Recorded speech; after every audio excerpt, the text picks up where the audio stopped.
Happy to see you this Thursday. I'm Carl Azus. This is CNN 10.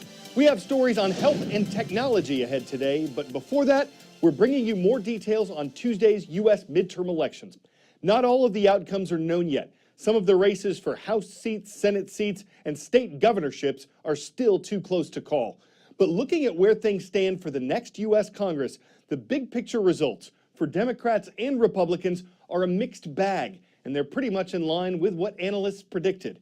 Democrats did take control of the U.S. House of Representatives, as many political experts forecasted they would. 218 seats are needed to have control of that chamber, and as of last night, Democrats had secured 223 seats, Republicans had secured 199 seats, and the outcomes of 13 races weren't known yet. Republicans did maintain control of the Senate, as many political experts forecasted they would. They needed to secure at least 50 seats to keep control of the 100-member chamber. Republican Vice President Mike Pence could be the tie-breaking vote if necessary. And as of last night, Republicans had secured 51 seats, Democrats had secured 46 seats. The outcomes of 3 races weren't known yet. So Congress is split. Neither Democrats nor Republicans had a sweeping victory on Tuesday. And while Republican President Donald Trump and House Democratic leader Nancy Pelosi are on opposite sides of a strongly divided political aisle, they both signaled on Wednesday that there were opportunities for their two parties to work together. I really believe that we have a chance to get along very well with the Democrats. And if that's the case, we can do a tremendous amount of legislation and get it approved. I really believe there's going to be much less gridlock. We'll have accountability, and we will strive for bipartisanship with fairness on all sides. We will have a responsibility to find our common ground where we can, stand our ground where we can't, but we must try.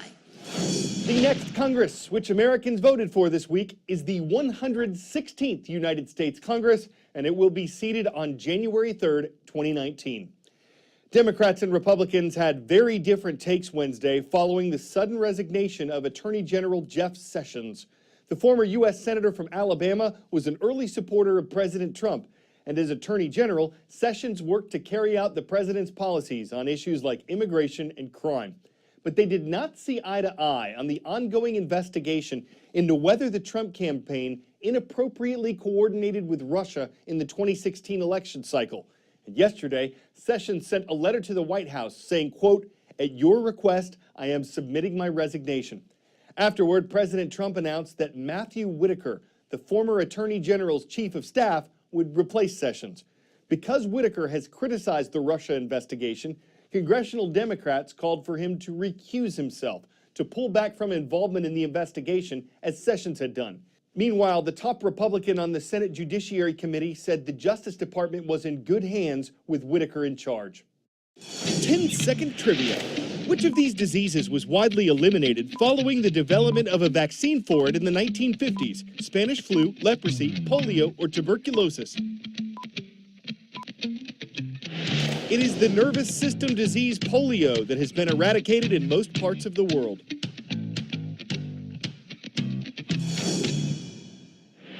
But cases of an illness that's like polio appear to be on the rise in the U.S. It's called acute flaccid myelitis, or AFM. It affects the nervous system, specifically part of the spinal cord, and it can cause muscle weakness and sudden paralysis. Scientists don't know what causes it. They don't know why some patients have recovered while others have lasting effects. But they do know that AFM mostly affects children. The U.S. Centers for Disease Control says that 90% of American patients since 2014 have been under the age of 4. The CDC has confirmed 80 cases this year. It's investigating more than 200 other cases, and it says that they're spread out over 25 states, though the CDC won't say what states those are. It's also been criticized for not spreading the word fast enough about the symptoms and dangers of AFM. The search for answers and treatments is ongoing. In Florida, drone technology is being used to patrol a high school campus. In Australia, it's being used to explore underground mines and tunnels that may be too dangerous for people to enter. In China, a stealth combat drone is being developed for sale to other countries. The technology is moving ahead quickly, bringing both conveniences and challenges where it's being deployed. Slowly but surely, drones are humming their way into our lives. And while some cities are trying to limit their use, one city is aiming to make them a part of everyday life. It's hard to imagine a future without lots of drones in the skies, and that makes many nervous. But in Dubai, people are embracing drones with a mixture of infrastructure, a helping hand to startups, and education. Exponent is a drone tech company that set up shop in 2012 and has created some imaginative tech since, from burger delivery drones to solar panel cleaners with leaf blowers attached to them. So this is the drone cleaner. So, Dubai actually has a lot of dust in the air, etc. We can see it everywhere. And this basically covers the camera and causes a lot of problems with the imagery that can be collected. So this drone comes up, sprays the little bubble that covers the camera, and then alongside it, another drone comes up and dries it off. It could be easier to clean my lights this way in the house.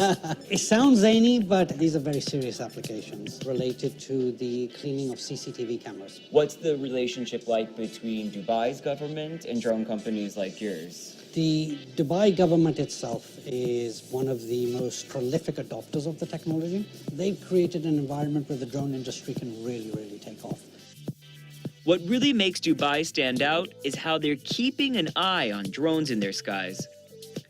The biggest threat that the rise of drones poses is arguably to airplanes. So we're heading to Dubai's Aviation Authority right now to see how they're dealing with that. Dubai International is one of the world's busiest airports with more than 87 million passengers going through in 2017. It's predicted by 2020, the airport will account for a third of Dubai's economy. If there's a delay here, it can cost them $1 million per minute. And drones shut down the airport 3 times in 2016 alone. From the reports going back to 2015 with the numerous disruptions in the Dubai airspace, we came up with the Skytrack system. The big difference between us and any other system that's available out there, the information that you see portrayed on the screen comes directly from the source, in other words, from the tracking device, of which we have one here. This is an actual device that goes Yes. on a drone to track it and then give you this real-time information. Correct. With the drone industry booming in Dubai, even drone education is catching on. Places like the American University of Sharjah are starting their own courses to satisfy high demand for drone jobs.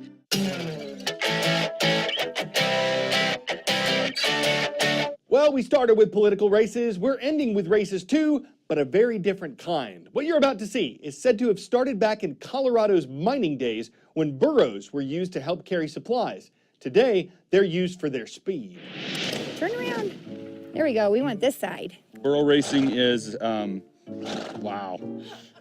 Burro race is a fantastic spectacle. It's he's gonna wear me out for the race while getting ready. In Colorado, a one-of-a-kind race has been climbing the Rocky Mountain trails for the past 70 years. Pack burro racing started in 1949 between Leadville and Fairplay. They needed revenue because the mining was dying, so the towns got together and they decided to have a burro race. This year, 89 teams started the race in Fairplay, a world record, according to the Western Pack Burro Association. This is a physically challenging 29-mile ultramarathon through the Rockies, featuring elevations over 13,000 feet. But the course might be the easiest part of this competition. Burro racing is brokering a deal between you and an animal that's known for not so much cooperation. You could get the guy that won the Boston Marathon out here running with a donkey and he could get last place. It's about how well you cooperate as a team, maybe even more so than how fast you and your donkey are. The negotiation you have to do with this guy, the terrain, the trails are brutal, but they're so sure-footed. These critters, they just have a good work ethic. So these burros can run a 4-minute mile if you can hang on. It is their race. I love to run their race with them. They're humble beasts. They'll change your life if you own one. So it appears the Dong key to victory is getting the beast of burden lifted, getting an intractable pack mule to hoof it without hemming and hee-hawing its main objections. It's one race no one wants to get a kick out of, and the competition is more equitable than equitable. I'm Carl Azus for CNN 10.